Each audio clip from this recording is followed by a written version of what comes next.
പുലാമന്തോൾ മുതൽ ഒലിപ്പുഴ വരെയുള്ള 30 കിലോമീറ്റർ. അതുപോലെ തന്നെ കരാറുകാരുടെയും വലിയ അനാസ്ഥ കാരണം നമ്മുടെ ഈ റോഡിന്റെ പണി പൂർത്തിയാക്കാൻ ഇതുവരെ നമുക്ക് കഴിഞ്ഞിട്ടില്ല. മാത്രമല്ല, നമുക്ക് തുടക്കം മുതൽ നമ്മൾ പറയുന്നതാണ് വളരെ അശാസ്ത്രീയമായ രീതിയിലുള്ള ഡ്രൈനേജ് നിർമ്മാണവും മറ്റുമാണ് ഇതിൽ നടന്നു വന്നിട്ടുള്ളത്. ഇതിനെതിരെ ഒട്ടേറെ സമരങ്ങൾ നമ്മൾ നടത്തിയിട്ടുണ്ട്. ഒരുപാട് നിവേദനങ്ങളും പരിവേദനങ്ങളും നമ്മൾ നൽകിയതാണ്. എന്നാൽ ഇന്ന് മുതൽ അതിന് ശാശ്വതമായ ഒരു പരിഹാരം ഉണ്ടായിട്ടില്ല. അവസാനമായി അറിയാൻ കഴിഞ്ഞത് ഈ കമ്പനിയെ ടെർമിനേറ്റ് ചെയ്യാൻ പോകുന്നു എന്നുള്ളതാണ്. അങ്ങനെയാണെങ്കിൽ പ്രവൃത്തി ഒരുപാട് തവണ ആലോചിച്ച് ഇതല്ലാതെ മറ്റു മാർഗങ്ങൾ നമ്മുടെ മുമ്പിലില്ല എന്ന അവസാന തീരുമാനം തെളിഞ്ഞു വന്നതിന്റെ അടിസ്ഥാനത്തിലാണ് ഇങ്ങനെ ഒരു പരിപാടിക്ക് നമ്മൾ രൂപം കൊടുത്തിട്ടുള്ളത്. നമ്മളും ജീവിക്കുന്നത് ഈ നാട്ടിലാണ്. എത്രയോ മാറ്റങ്ങൾ നമ്മുടെ നാട്ടിൽ വരുന്നു, അതുപോലെ തന്നെ നമ്മുടെ സംസ്ഥാനത്ത് വരുന്നു, നമ്മുടെ അപ്പുറത്തും ഇപ്പുറത്തുമുള്ള പ്രദേശങ്ങളിൽ വരുന്നുണ്ട്. റോഡുകൾ ടെൻഡറാകുന്നു, വർക്ക് അവാർഡ് ചെയ്യുന്നു, കരാറുകാരൻ വർക്ക് എടുക്കുന്നു. സമയബന്ധിതമായിട്ടല്ലെങ്കിലും സാധാരണഗതിയിൽ നമുക്കൊക്കെ അറിയാവുന്നത് പോലെയുള്ള ഏറ്റക്കുറച്ചിലുകളോടെ അത്തരം വർക്കുകൾ പൂർത്തിയാക്കുന്നു. ഇവിടെ 4 വർഷക്കാലമായി വളരെ പ്രധാനപ്പെട്ട ഒരു റോഡിന്റെ പ്രധാനപ്പെട്ട റീച്ച്, ഒലിപ്പുഴ മുതൽ പുലാമന്തോൾ വരെയുള്ള ഒരു റീച്ച് പൂർത്തിയാക്കുന്നതിന് വേണ്ടി നമ്മൾ കരയാത്ത ഇടങ്ങളില്ല. നമ്മുടെ ജനപ്രതിനിധികളും സാമൂഹ്യ പ്രവർത്തകന്മാരും നമ്മുടെ ജനനേതാക്കളും മുട്ടാത്ത വാതിലുകളില്ല. നമ്മുടെ MLA എത്ര പ്രാവശ്യം ഇത് അസംബ്ലിയിൽ ഉന്നയിച്ചു എന്ന് നമുക്കറിയാം. ബഹുമാന്യനായിട്ടുള്ള മന്ത്രി ഈ കാര്യത്തിൽ താല്പര്യമെടുത്ത് നമുക്ക് വേണ്ടി പ്രത്യേകമായിട്ടുള്ള ഇടപെടലുകൾ നടത്തിയത് നമുക്കറിയാം. പക്ഷേ ദൈവം കനിഞ്ഞാലും പൂജാരി കനിയില്ല എന്നാണ് ഭാവമെങ്കിൽ ഇവിടെ സ്വാഗത പ്രസംഗത്തിലും അധ്യക്ഷ പ്രസംഗത്തിലും ആമുഖ പ്രസംഗത്തിലും പറഞ്ഞതുപോലെ തന്നെ ഞങ്ങൾ ആവർത്തിക്കുന്നു, ഇതൊരു സൂചന മാത്രമാണ്. ഇത് 4 കൊല്ലക്കാലം ഒച്ചയിടുന്ന രീതിയിൽ ഒരു റോഡിന്റെ പണി മുന്നോട്ട് പോകുമ്പോ ആ റോഡിന്റെ പണിക്കൊരു ഫുൾ സ്റ്റോപ്പ് ഇടാൻ ബന്ധപ്പെട്ട കരാറുകാർക്ക് കഴിയുന്നില്ലെങ്കിൽ അവരെ കഴിയിക്കാവുന്ന രൂപത്തിലേക്ക് അതിനൊരു പരിസമാപ്തി ഉണ്ടാക്കുന്നിടത്തേക്ക് കൊണ്ടുപോകാൻ അറിയുന്നവർ തന്നെയാണ് ഞങ്ങള്. അത് അക്കാര്യത്തിൽ ഒരു അന്തിമ തീരുമാനം ഉണ്ടാക്കിയിട്ട് മാത്രമേ ഇനി വച്ച കാല് പുറകോട്ട് വലിക്കൂ എന്നുള്ളതാണ് ഈ സമരത്തിലൂടെ ഞങ്ങൾക്ക് പറയാനുള്ളത്. ഇവിടെ നമുക്കറിയാലോ, ഒന്നുകിൽ ആശാന്റെ നെഞ്ചത്ത് അല്ലെങ്കിൽ കളരിക്ക് പുറത്ത്. ഈ കരാറെടുത്ത ആളുകളുടെ കാര്യം പറഞ്ഞില്ലേ, Andhra based contracting company MCL. ആ MCL എന്ന് പറയുന്ന ഈ കമ്പനി അത് സബ് കൊടുക്കുന്നു.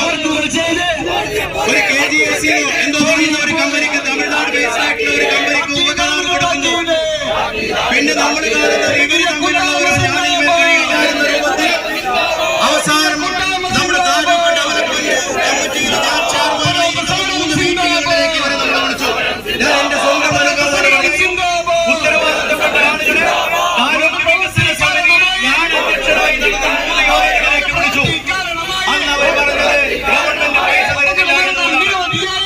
ഗവൺമെന്റ് പൈസ തരുന്നില്ല എന്ന് പറഞ്ഞപ്പോ ഗവൺമെന്റ് തലത്തിൽ ഇടപെട്ടു. ഇവിടുത്തെ സർവകക്ഷികൾ ഇടപെട്ടു. ഇവിടെ പറഞ്ഞപ്പോ ബന്ധപ്പെട്ട ആളുകളെ പണിതവിടെ പോയി കണ്ടതിലേക്ക് കയറി. അതിലേക്ക് അടിസ്ഥാനത്തിൽ അവർക്ക് പൈസ കൊടുക്കാത്തതാണ് പ്രശ്നമെങ്കിൽ ഗവൺമെന്റ് മുന്നിട്ട് ട്രഷറി ബാനും മറ്റ് റെസ്ട്രിക്ഷനും ഒക്കെ ഇളവ് ചെയ്തുകൊണ്ട് ഇവരുടെ കാര്യത്തിൽ ഒരു അത്യുദാരമായിട്ടുള്ള ഒരു സമീപനം ഗവൺമെന്റിൽ നിന്നുണ്ടാവണം നമ്മൾ ആവശ്യപ്പെട്ടു. ഗവൺമെന്റ് അത് ചെയ്തില്ലേ? ഗവൺമെന്റ് അത് ചെയ്തു. നിലവിലുള്ള ട്രഷറി നിബന്ധനകൾക്കിടയിൽ നിന്ന് ഇവർക്ക് ആവശ്യമായിട്ടുള്ള പണം കൊടുത്തുകൊണ്ട് അവസാനം ഇവർക്ക് അന്ത്യശാസനം കൊടുത്തു. ഇനിയും നിങ്ങൾ മുന്നോട്ട് പോവുകയാണെങ്കിൽ നിങ്ങളെ ടെർമിനേറ്റ് ചെയ്യും. ഈ 2 കമ്പനി ചർച്ച ചെയ്യുമെന്നവരുടെ പറഞ്ഞു.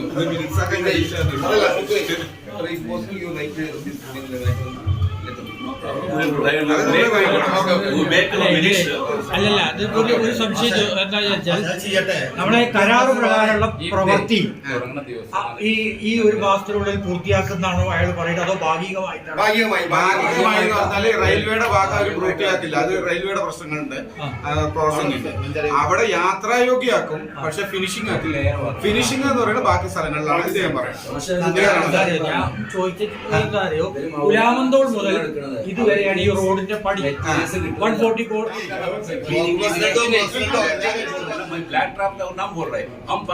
ഈ ആഴ്ച തന്നെ പണി തുടങ്ങും. ഈ മാസം തന്നെ ഈ റോഡിന്റെ പണി തീർക്കുന്നതാണ് ഇദ്ദേഹം പറയുന്നത്. അതായത് കമ്പനിയുടെ കാര്യം എന്ന് പറയുന്ന ആള് പറയുന്നത് ഈ മാസം തന്നെയാണ് ഈ പണി തീർക്കും എന്നാണ് പറയുന്നത്.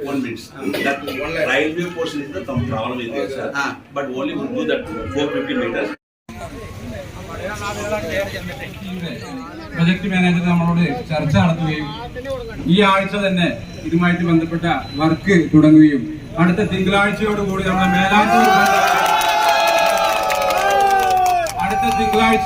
മേലാറ്റൂർ പഞ്ചായത്തിൽ ഈ യാത്രാ ദുരിതത്തിൽ അകപ്പെട്ട ഈ റോഡുമായിട്ടുള്ള ബന്ധപ്പെട്ട ടാറിംഗ് പ്രവർത്തികൾ തുടങ്ങി ഈ മാസം മുഴുവനാകുമ്പോഴത്തേക്ക് മേലാറ്റൂർ ഭാഗങ്ങളിലുള്ള എല്ലാ ടാറിംഗ് പ്രവൃത്തിയും അവസാനിപ്പിക്കാമെന്ന് ഉറപ്പ് നൽകിയതായി പറഞ്ഞിട്ടുണ്ട്. നിങ്ങളെ എല്ലാവരെയും അറിയിക്കുകയാണ്. ഈ ജനകീയ സമരം ഇന്നിവിടെ അവസാനിച്ചതായി അറിയിച്ചുകൊണ്ട് ഈ പറഞ്ഞ വാക്കുകൾക്ക് വല്ല മാറ്റമുണ്ടെങ്കിൽ ഇതിലും ശക്തമായ പ്രക്ഷോഭ പരിപാടികൾക്ക് മേലാറ്റൂർ ജനകീയ കൂട്ടായ്മ നിങ്ങൾ എല്ലാവരെയും ഹൃദയാഭിവാദം ചെയ്തുകൊണ്ട് ഈ ചടങ്ങ് അവസാനിപ്പിക്കുകയാണ്.